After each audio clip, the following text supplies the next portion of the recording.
Hi, my name is Krystle Dos Santos. I am a singer, songwriter, performer, actor I live in Vancouver, BC, originally from Edmonton, Alberta.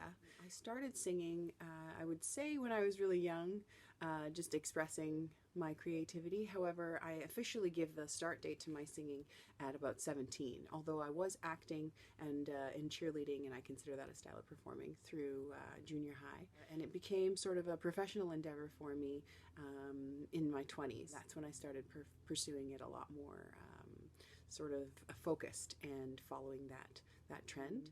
My home life, my family has always loved music, but hasn't always necessarily been musical themselves. So my inspiration and my influences came from record collections and TV shows like the Mickey Mouse Club or Kids Incorporated. I really wanted to be a Mouseketeer when I was little.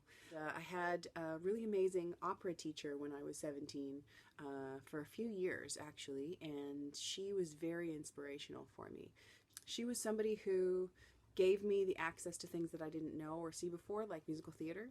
And she liked to train me in a bit of more classical operatic kind of a way. So I would sing arias and other types of classical music. And I became a professional, I would say, I guess I have a bit of a weird story there. I went to performing arts college when I was 21, and I loved it. And it was something that it felt so natural. I got in quite easily, even though I read my monologue right off of the page. But they go across Canada, and it's sort of like the Juilliard of Canada. And they do auditions across Canada, and they bring in, I believe, something like 40 students for the year.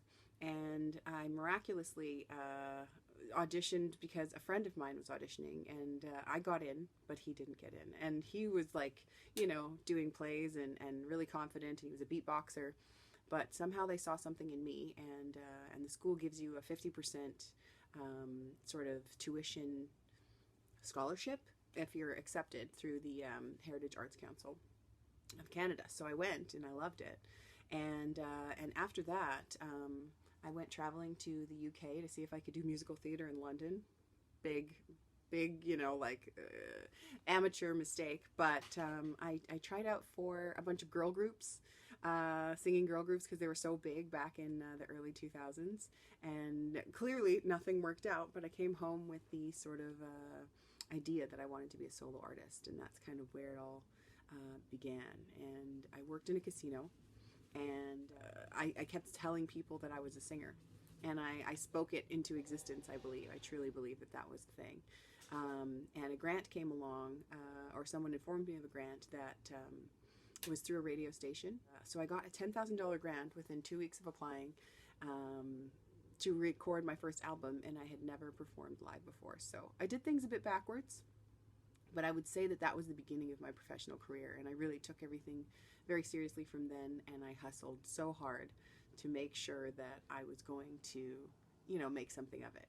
Current me is really in awe of younger me for taking those leaps, especially without a ton of experience. My biggest challenges, I think, were trusting myself, and really making sure that what I knew I wanted and was true to what was my artistry, was really being expressed and fought for.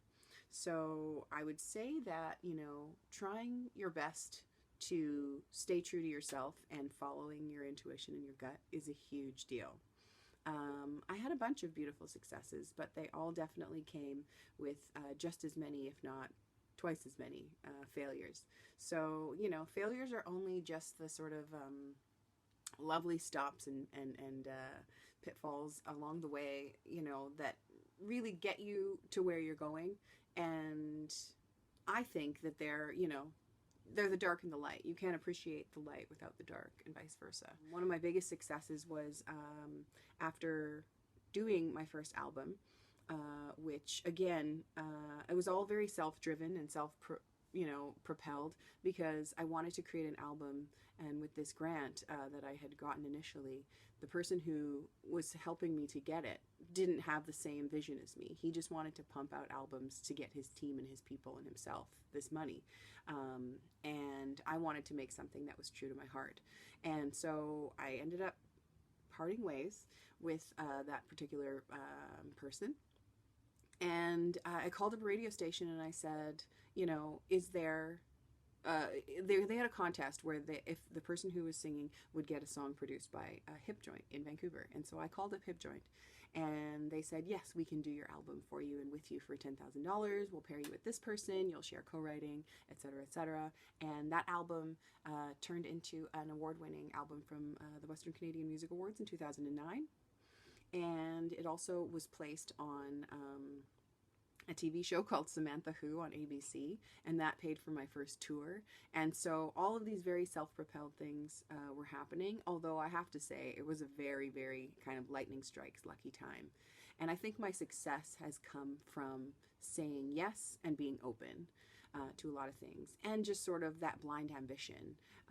Not necessarily the kind where you step on people, you know, to get there, but the kind where you know, sort of constantly blindly believe in yourself and you look fear in the face and you kind of jump anyways. So that's a big deal for me. And right now in my career, I just finished recording my 4th studio album.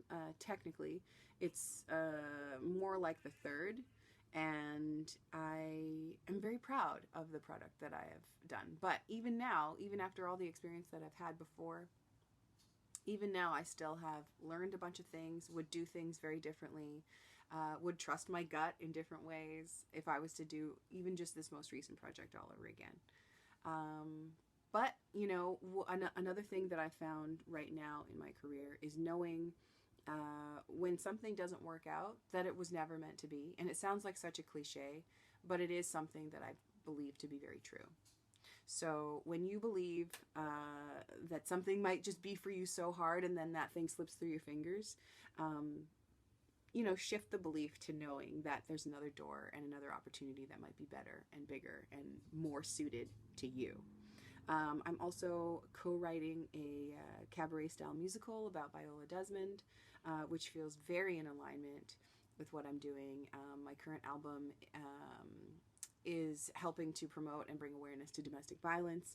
All of these new sort of projects and endeavors are feeling extremely appropriate and in alignment with what I'm doing, and I feel very, very satisfied and very, very excited to drive this stuff forward.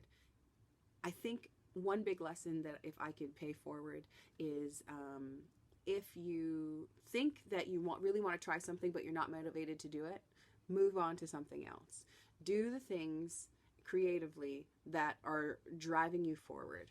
And if you are finding that you're stuck, give it a moment. But if it's not working, pivot a little bit. Change the direction, or totally scrap that and try something else. And then maybe that thing might have its day later. But, you know, follow the things that drive you forward and give you passion every day, because that's what we're here for as creatives, you know. The passion, the enjoyment, and what drives you forward as a creative is the desire to do something. The last question here is, what are your guiding principles or a frame of mind to keep my career going? Well, I think it's just the sheer love of what I'm doing and the interaction with audiences and with people, and whatever your art form is. Like I said before, you have to love it. What drives me forward is always finding and creating something that not only do I love, but something that hopefully will pay a message forward. And then also sharing that with community and bringing community together. That's been one of the biggest things for me. So appreciating the people who are around you and trying not to find jealousy, but using that source of envy as a fountain of inspiration. So connect with your communities, connect with people who you believe in, utilize and ask those people for advice to help move you forward, and celebrate other people, and then you'll therefore be celebrated.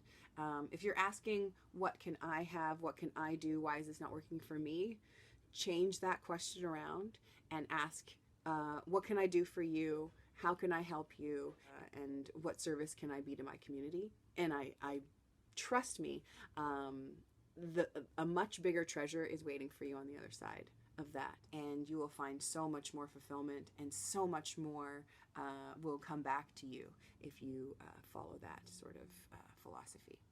So good luck to everybody, and I look forward to chatting with you more. I'm so excited to be a mentor as a part of the Emergence mentorship program, and let's chat. Let's talk anytime. Okay, bye.